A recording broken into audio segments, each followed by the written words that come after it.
Saudações pessoal, esse é o nosso último vídeo falando sobre radioatividade e aqui é para comentar sobre a radiação e o nosso entorno. Fontes de radiação natural vão incluir raios cósmicos, minerais terrestres, até tecidos humanos e também o radônio no ar. Vou comentar brevemente sobre cada um. A radioatividade existe há mais tempo do que os seres humanos, então a radioatividade ela nos remete até mesmo ao processo de formação do nosso planeta, do nosso sistema solar como um todo. É tão parte do nosso ambiente como o sol e a chuva, então nós não devemos pensar em radioatividade como sendo algo exclusivo de usinas nucleares ou apenas concentrado em laboratórios. Ela está no nosso entorno e agora, enquanto você me ouve, nesse momento aqui de discussão sobre a radiação em você, você está sendo bombardeado por radiação. É o que aquece o interior da Terra e mantém o núcleo aquecido, irradiando energia térmica. Então, no interior do nosso núcleo, do nosso planeta, tem essa questão da irradiação e ela é responsável também pela energia térmica que mantém esse núcleo aquecido. E também diretamente responsável pela energia geotérmica. O decaimento radioativo dentro da Terra aquece a água que jorra de um geyser ou que brota de uma fonte termal natural, como a gente tem no caso de Caldas Novas, em Goiás. São fontes termais naturais de origem vulcânica e bem lá no subsolo a gente tem também uma maior concentração de minerais radioativos que, por sua vez, tem a sua responsabilidade em fazer o aquecimento dessa água. Até mesmo o hélio no balão de uma criança é resultado de radioatividade. Seus núcleos nada mais são do que partículas alfa que foram dissipadas de núcleos radioativos. Já comentei isso no começo da série sobre radioatividade. O elemento hélio, ele é uma partícula alfa que foi ejetada de um núcleo e capturou 2 elétrons ao colidir com o material ou durante a sua passagem pelo ar. Fontes de radiação natural incluem raios cósmicos, minerais da Terra e o radônio do ar. Vamos lá comentando cada uma delas, a partir do próximo slide. A radiação está no solo em que você está e nos tijolos e pedras dos prédios ao redor.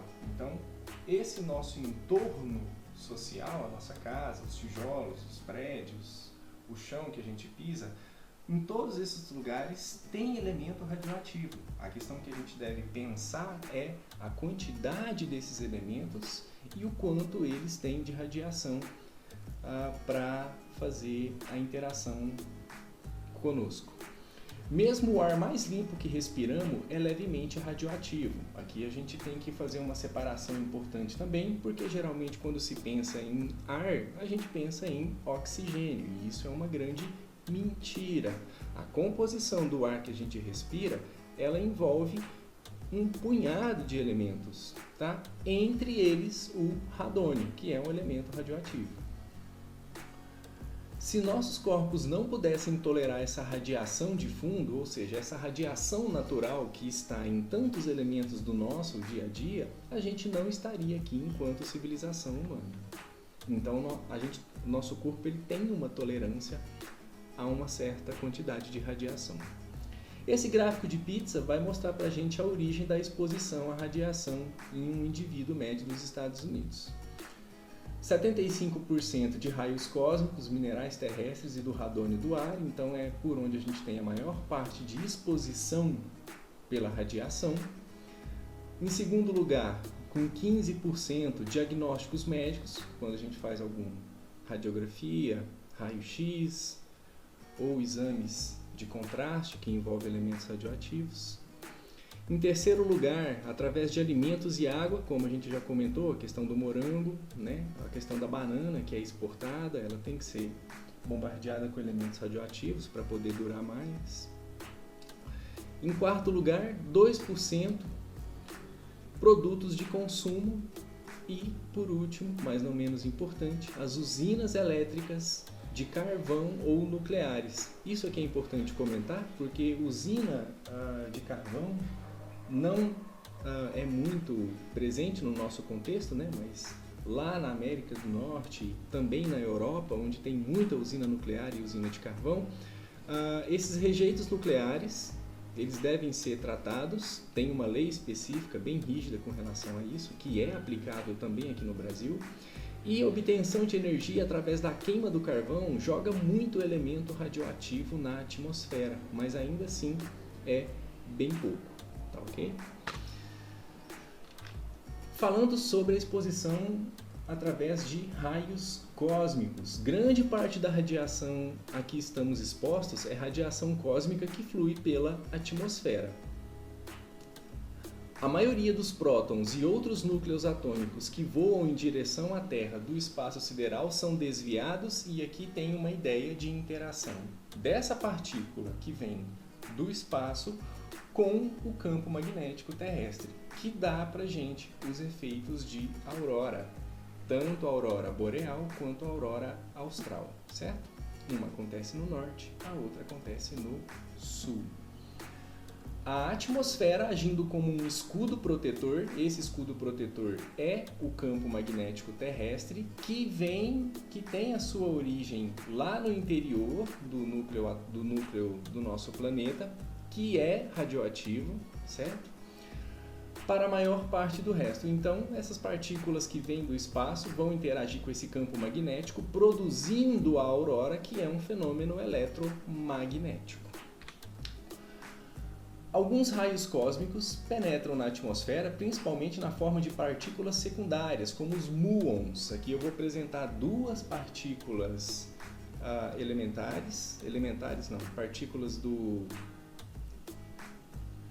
são partículas que estão dentro do modelo padrão, e aí nós vamos ter um momento para comentar a respeito de partículas desse modelo padrão. Uma delas é o muon, a outra é o elétron, e já vai aparecer mais uma, que é o neutrino. Olha aqui que interessante, 2 voos de ida e volta entre Nova York e São Francisco, ou seja, Nova York está no extremo leste dos Estados Unidos. São Francisco está no extremo oeste, ou seja, atravessar os Estados Unidos de avião expõe você a tanta radiação como uma radiografia do tórax. O tempo de voo do pessoal da companhia aérea é limitado por causa dessa radiação extra. Então aqui um comentário muito interessante, que é esse pessoal que trabalha em companhia aérea, toda a tripulação, aeromoça, piloto, copiloto, comissário de bordo, esse pessoal, eles têm um limite de voo. Por quê? Porque como eles estão voando a grandes altitudes e por um tempo considerável de horas, por 6, às vezes por mais de 10 ou 12 horas, eles lá no alto, eles estão expostos a mais radiação, porque a atmosfera lá no alto ela é mais escassa, ela é mais tênue, ela é mais rarefeita. Logo, essa tripulação do avião está exposta a mais radiação do que a população em geral. Então, esse limite de hora ele existe exatamente para preservar essa tripulação com relação a quesitos de saúde. Falando agora sobre neutrinos, nós somos mais bombardeados pelo que nos prejudica menos. No caso, esses neutrinos. Não precisa se preocupar com o nome. Neutrinos são partículas que são da família dos leptons. Mas enfim, vamos ter um vídeo especificamente, uma sessão de vídeo especificamente sobre essas partículas do modelo padrão. Esses neutrinos são partículas que interagem mais fracamente. Eles têm uma massa próxima de zero, mas não é zero. Neutrino não tem carga e são produzidos, por exemplo, em decaimentos radioativos. São as partículas de grande velocidade mais comumente conhecidas, mas não são tão citadas. Cerca de uma vez por ano, em média, um neutrino desencadeia uma reação nuclear no seu corpo. Então, isso aqui é uma média, tá?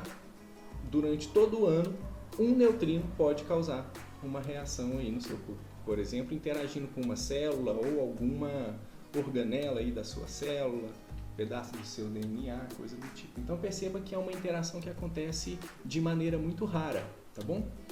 Não ouvimos muito sobre neutrinos porque eles praticamente nos ignoram, ou seja, é uma interação que acontece raramente.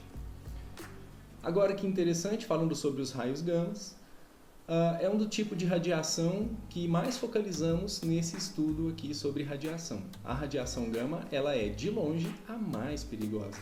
E lembre-se, ela vem do interior de núcleos de elementos radioativos que estão sofrendo decaimento.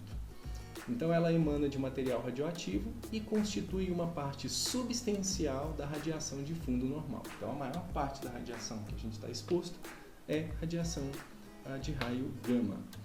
Quando a radiação gama encontra moléculas do nosso corpo, produz danos na escala atômica, como eu mostrei na imagem anterior ali com o DNA, né? Essas moléculas alteradas são muitas vezes prejudiciais, porque se a radiação alterou a estrutura do DNA, seja ela uma radiação gama ou uma radiação X, esse DNA ele já não consegue processar a informação de reprodução da célula da maneira como devia. Então, essa programação corrompida pelo rompimento da estrutura do DNA, ela vai produzir células defeituosas, tá? E aí vamos ter mutações genéticas prejudiciais, como câncer, tumor e várias outras sequelas em termos de saúde. Falando um pouquinho sobre segurança contra a radiação, as moléculas podem reparar a maioria dos tipos de danos moleculares, se a radiação a que são expostas não for muito intensa. Então é possível o nosso corpo se recuperar, e aí retoma o raciocínio do começo desse vídeo, né? Que se nosso corpo não tivesse uma determinada tolerância à radiação, a civilização humana não poderia existir. Por outro lado, as pessoas que trabalham em torno de altas concentrações de materiais radioativos devem ser protegidas para evitar um risco aumentado de câncer. É o caso, por exemplo, da pessoa, do médico especialista lá que vai fazer o seu raio-x. Ele sempre vai se esconder atrás de uma camada, de uma parede, de uma proteção de chumbo para evitar que ele fique exposto a uma alta concentração de radiação durante o turno de trabalho. Então é por isso que ele se esconde atrás de uma camada de proteção. Sempre que possível, então, a exposição à radiação ela deve ser evitada. Aqui eu apresento para vocês o símbolo internacional para indicar uma área onde o material radioativo ele é manuseado, produzido e explorado. Então, isso aqui é um símbolo de convenção internacional. E, para finalizar a nossa discussão sobre radiação e o núcleo atômico, deixo aqui com você essa pergunta: o que são fontes de radiação natural? Então, obrigado por assistir essa série de vídeos até aqui. Eu tenho expectativas de que de alguma maneira eu possa ter contribuído para que você consiga entender a radiação de uma maneira mais fácil, sem a apelação da abordagem com todo o formalismo matemático que geralmente vem acompanhado nessa questão da física nuclear. Qualquer dúvida, eu estou à disposição. Você entra em contato comigo aqui pelos comentários do canal. Eu respondo o mais rápido possível. Então a gente se encontra nos próximos vídeos, provavelmente falando sobre relatividade especial e relatividade restrita.